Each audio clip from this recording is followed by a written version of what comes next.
Morning, guys! So, nandito ako ngayon sa lolo ko. Wait lang, may gagawan lang ako ng... May papainumin lang ako, guys. Wait lang. So, may papainumin akong pinsan na may sakit.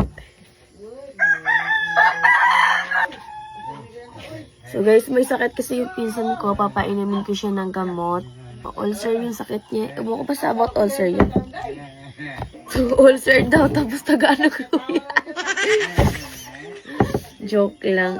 Pagtitimplant ko siya ng ng cornstarch tapos may royal.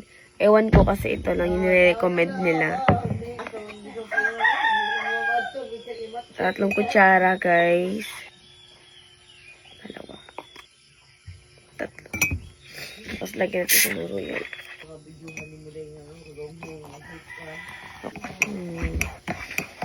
Tamang shake lang, guys.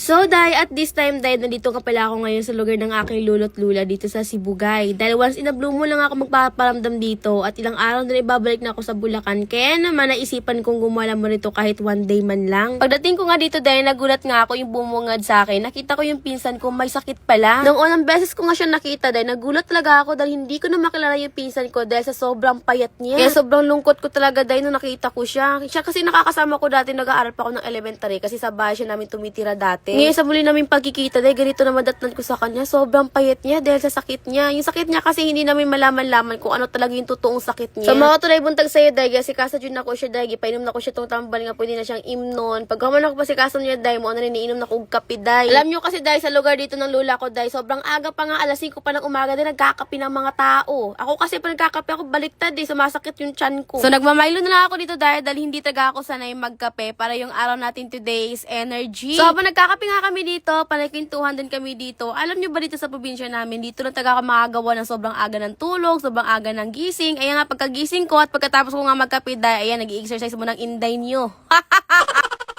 Talagsa na kaya mag-exercise sa bayhana, day ba? Lara, good, pakitang gilas, good, dabi niya mag-exercise niya. Pagka human, day, 5 na naka-step, day, human na siya.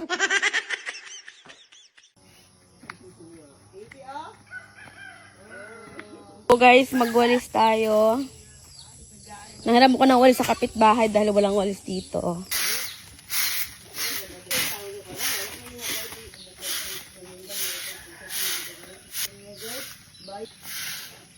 Day, yung ate din nakaturog, masiguro nag-iti day. Okay, sobrang aga man talaga nagwalis, day. Alas 6 pa ng umaga, day, yung ate nyo nakapaglinis na, day, nakapagkapi na. O, loko. Muna na, day, kaya wala mo ko nakapag-exercise ganyan, day. Kaya nang pagwalis, day, exercise na food na siya.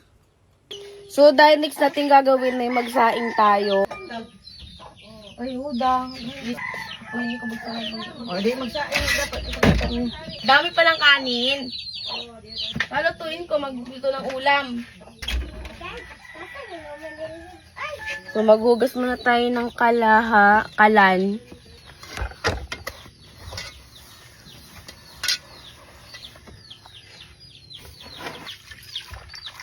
Sanay na ako sa mga ganitong gawain. So, tapos na tayo, guys. Magluto tayo ngayon ng gulay. So, yun nga, dahil mabait naman ang atin nyo ngayon. Sobrang aga nga nagising, nakapaglinis na, nakapaggayak na. O, diba, grabe, nakatruba, siguro nagitiday. So, nag-decide na po ko din na ako na po na magluto ron, day. O, ang hilig ko talaga magluto, day. Ewan ko ba bakit ang hilig-hilig ko na magluto ngayon. O, so, nakarelate nito, day, magluto sa kahoy, day. Alam nyo ba na mas gusto ko talaga magluto sa kahoy kaysa sa kalan? Kasi mas masarap talaga sa kahoy kaysa sa kalan. Sa totoo lang, na-realize ko lang yan. Walang eme, para sa akin lang ha. So, gulay nga pala yung niluto ko ngayon dahil yun ang request nila at para din sa pinsan kong may sakit. Dahil kailangan niya ng nutrients, so kailangan puro gulay ang kakainin niya.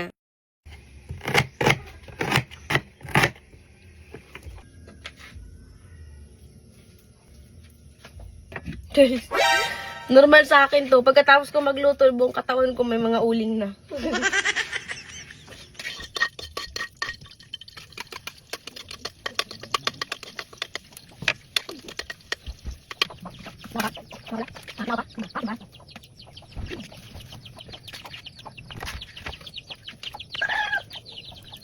So yun, day, tapos na ako magluto ng ulam.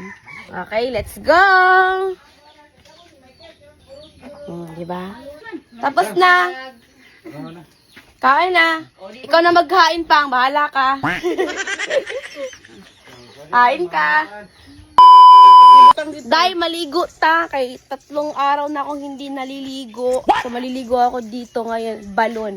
Sa may balon day, guys. Kung okay ka ba maligo dito? Guys, tignan mo yung balon nila. Sabi ko. Laki? Pwede tatalon. Pwede tumalon.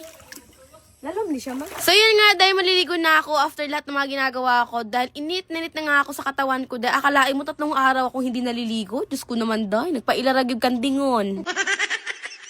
Nagdadalawang isip yung atin yung maligo dun sa may balon. Kasi medyo may amoy talaga yung tubig. Hindi emya. Yun kasi yung hirap talaga dito yung tubig nila. So nag-another choice nga ako dito dahil maghahanap ulit kami ngayon kung saan ako pwedeng maliligo. Mangita dog laing tayo. Nahapit pag-okrahan. Ginoo ko yung bihana oy. Ay mamahingi ako nito mamaya. Pipitasin ko to. Guys, maghanap ako ng balon na pwede kong pagliguan. Hoy! Smosa! Dali na. Tala guys, hanap muna tayo ng pwedeng pagliguan. Let's go!